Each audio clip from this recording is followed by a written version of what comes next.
bagi kita semua. Perkenalkan, nama saya Suster Sarita Surat. Saya Media Ella Presia Gusti Mulia. Dan saya Angel Christian Produksi. Di sini kami akan membahas tentang Panggilan itu pembiara dan keluarga sebagai sumber panggilan. Suster, ya, kira-kira menurut Suster panggilan itu seperti apa, Suster? Dan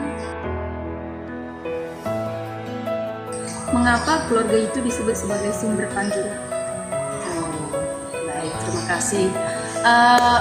Panggilan itu biasanya dikhususkan, khususnya kita sebagai gereja Katolik, ada namanya panggilan hidup menjadi biarawan biarawati, mulai dari Bapak Paus, Bapak Uskup, Imam Barang-Barawati, dan tentunya ini semua berasal dan lahir dari keluarga.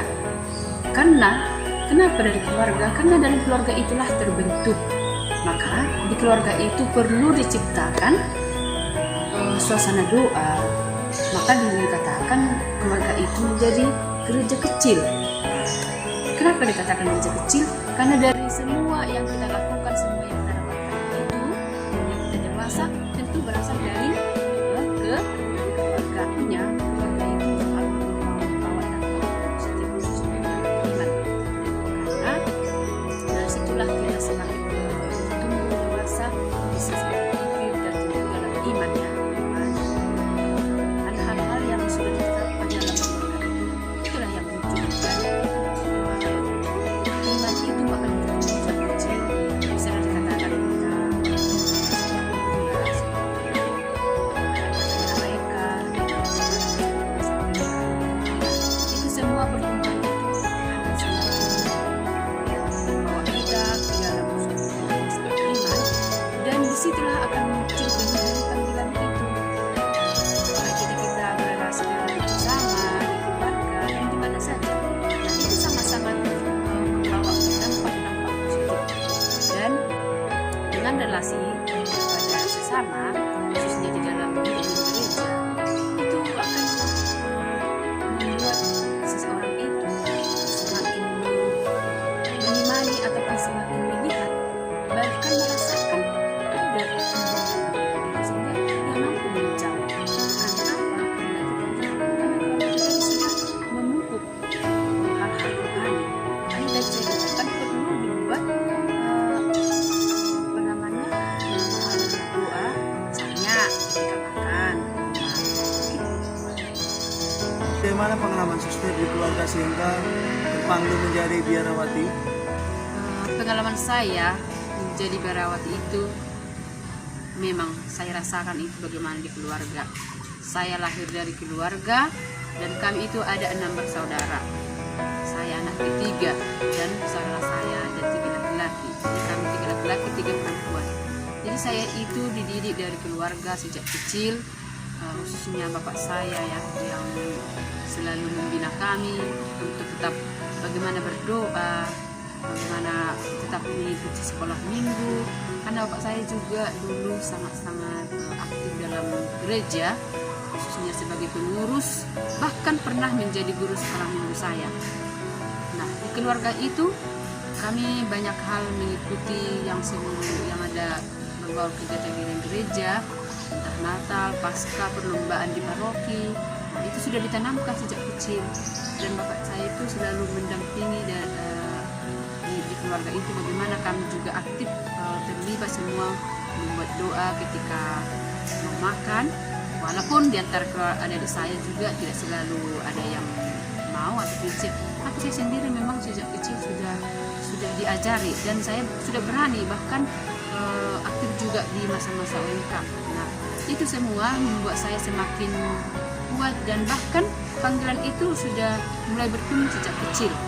Karena di keluarga juga ada menjadi biarawati, harusnya guru saya, karena mereka saya lihat bagaimana sikap berdoa, sikap berbicara, itu saya tertarik, sehingga membuat panggilan saya semakin bertumbuh.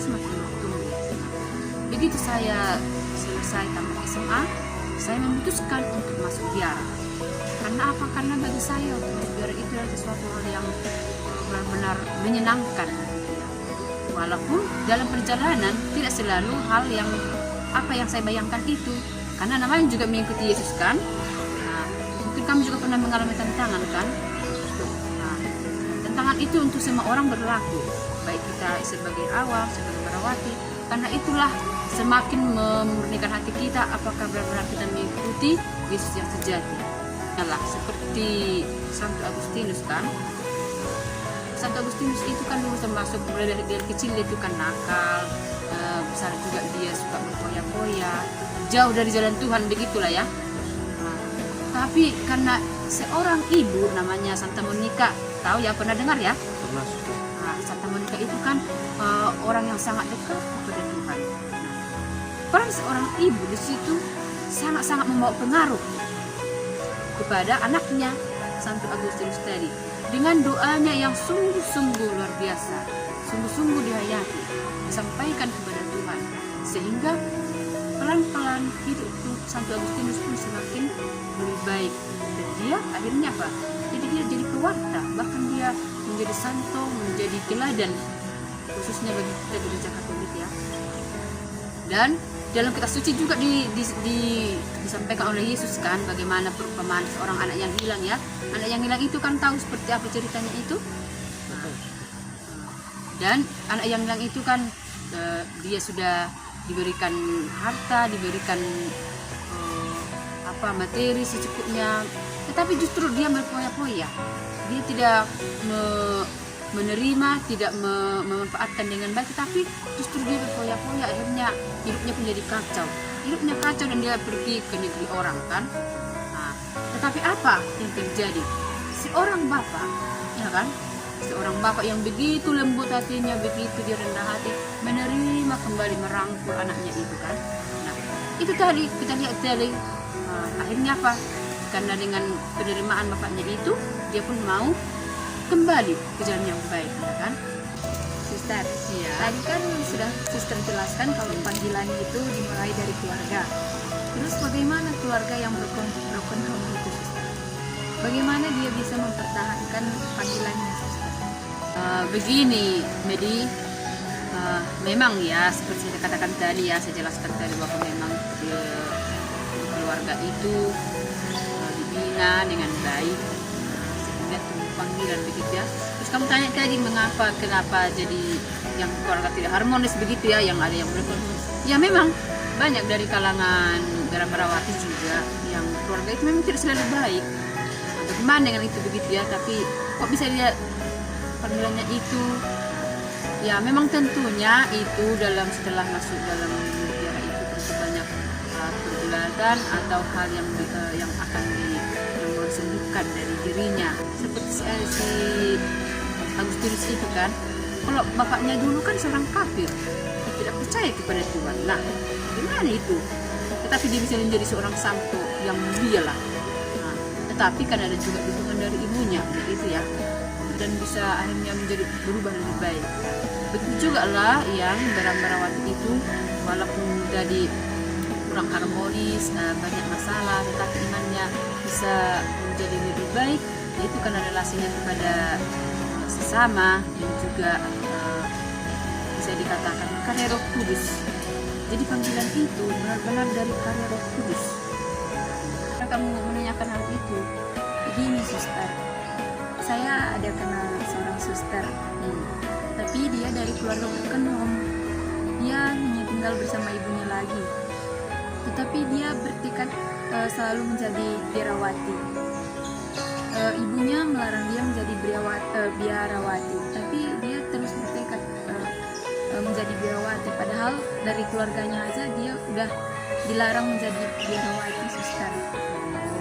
Kamu punya pengalaman itu, jadi kamu ingin bertanya begitu ya? Iya, suster. Itulah memang banyak juga yang terjadi. Tidak menjadi soal, tidak menjadi masalah.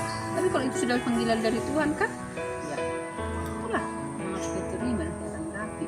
Dan tentu pasti dia bahagia kan menjalankan itu, karena memang karena niatnya tadi kan. Ya kalau baiklah Bapak Ibu, saudara-saudari, teman-teman yang terkasih semuanya, demikianlah penjelasan kami tentang bagaimana panggilan hidup membiara Dan keluarga sumber panggilan. Kami mengucapkan sekian dan terima kasih. Shalom.